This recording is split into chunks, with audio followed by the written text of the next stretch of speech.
La thérapie par l'avatar.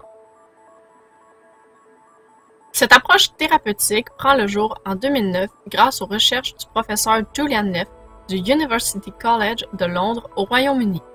Grâce aux avancées technologiques, la division psychologie et sciences du langage de l'université met sur pied un système pouvant recréer des visages humains. Cette thérapie voit le jour afin d'aider les patients atteints d'un trouble du spectre de la schizophrénie, mais qui résistent aux traitements psychologiques et pharmacologiques.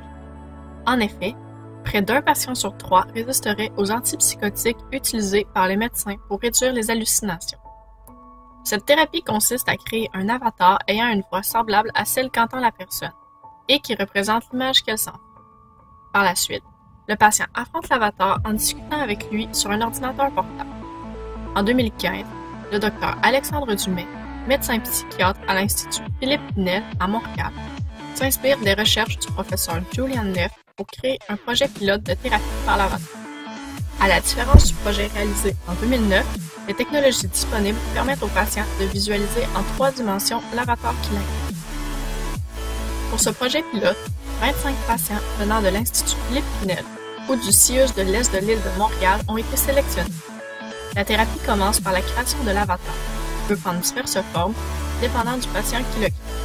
Lors de la création, le patient est accompagné de son médecin psychiatre et d'un ingénieur spécialisé en design de personnages 3D. Par la suite, les patients participent à 6 séances hebdomadaires de 30 minutes. Lors de ces séances, ils affrontent leur avatar. Ces derniers peuvent leur dire des propos dégradants et insultants. Les patients doivent apprendre à s'affirmer devant l'avatar et à prendre conscience de leurs forces. C'est le médecin psychiatre qui fait parler l'avatar. Il utilise une liste, faite par le patient, des phrases que ce dernier entend souvent dans sa tête. La voix du médecin est modifiée pour correspondre à la voix qu'entend le patient. Lorsque les 6 séances sont terminées, le patient et le médecin se rencontrent 3 mois plus tard pour faire un suivi. Puisque c'est un projet récent, les résultats de cette étude ne sont pas encore disponibles. Ils sont espérés pour l'automne 2007. Cependant, ces 25 candidats ne sont pas les premiers à tester la thérapie par l'avatar. Richard Breton est le premier patient au Québec à avoir expérimenté la thérapie par l'avatar. Il témoigne que près de 80% de ses hallucinations auditives ont disparu. À Londres, après l'expérimentation du professeur Julian Neff, 3 patients ont cessé complètement d'entendre des voix. Cette thérapie donne donc de résultats concluants. Cependant, elle est très coûteuse puisqu'elle nécessite du matériel technologique spécialisé. Puisque c'est un projet très dispendieux, la Fondation Philippe Pinel récolte des dons afin de financer cette étude.